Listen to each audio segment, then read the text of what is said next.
হাজার বছরের মধ্যে প্রথমবারের মতো উল্টে যেতে পারে পৃথিবীর চুম্বক মেরু। এমন বিপজ্জনক লক্ষণ দেখা দিয়েছে বলে জানিয়েছে বিজ্ঞানীরা।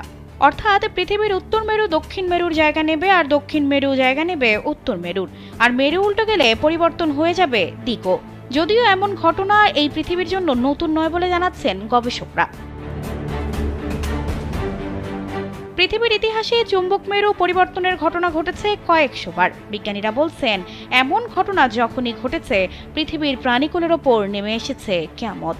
বিলুপ্ত হয়ে গেছে তাদের বিরাট একটি অংশ, যাকে বলা হয় ম্যাক এক্সটেনশন।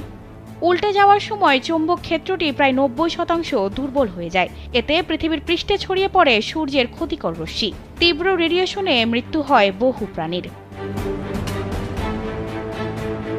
বিশেষজ্ঞরা সতর্ক করে জানিয়েছেন, গত 200 বছরে পৃথিবীর চুম্বক ক্ষেত্র 15% অস্থিতিশীল হওয়ায় উল্টে যাওয়ার সম্ভাবনা এখন প্রবল। চুম্বক মেরু উল্টে গেলে মানুষের মধ্যে দেখা দেবে ক্যান্সারের প্রকোপ, আর তা হবে মহামারীর মতো। এছাড়া ভূমিকম্প, ভূমিধস ও অগ্ন্যুৎপাতও দেখা দিতে পারে তীব্র আকারে। চুম্বক মেরুর পরিবর্তনে উড়ে যাবে বিদ্যুৎ গ্রিড, বৈদ্যুতিক সার্কিট সহ সবকিছু। কাজ করবে না স্যাটেলাইট, মোবাইল, ইন্টারনেট, কোনো কিছুই। মানবজাতির বিলুপ্তি তখন অনেকটাই নিশ্চিত।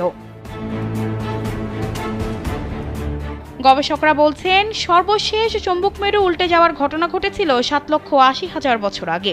অর্থাৎ নির্ধারিত সময়ের চেয়ে অনেক বেশি এগিয়ে গেছে পৃথিবীর এই মেয়াদ।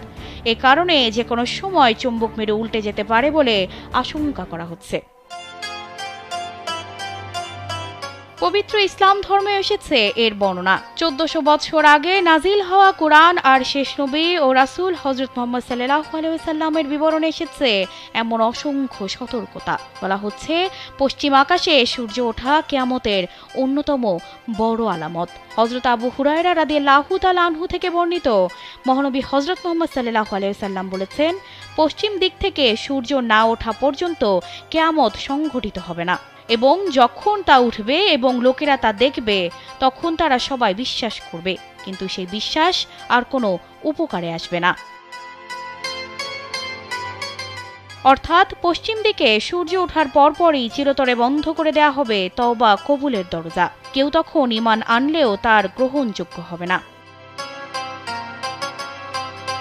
পবিত্র কোরআনে আল্লাহ তাআলা বলেন, আর যেদিন আমি পর্বতগুলোকে সরিয়ে দেব এবং আপনি পৃথিবীকে সমতল ও প্রশস্ত দেখতে পাবেন, এবং আমি তাদেরকে একত্রিত করব এবং তাদের কাউকে ছাড়ব না।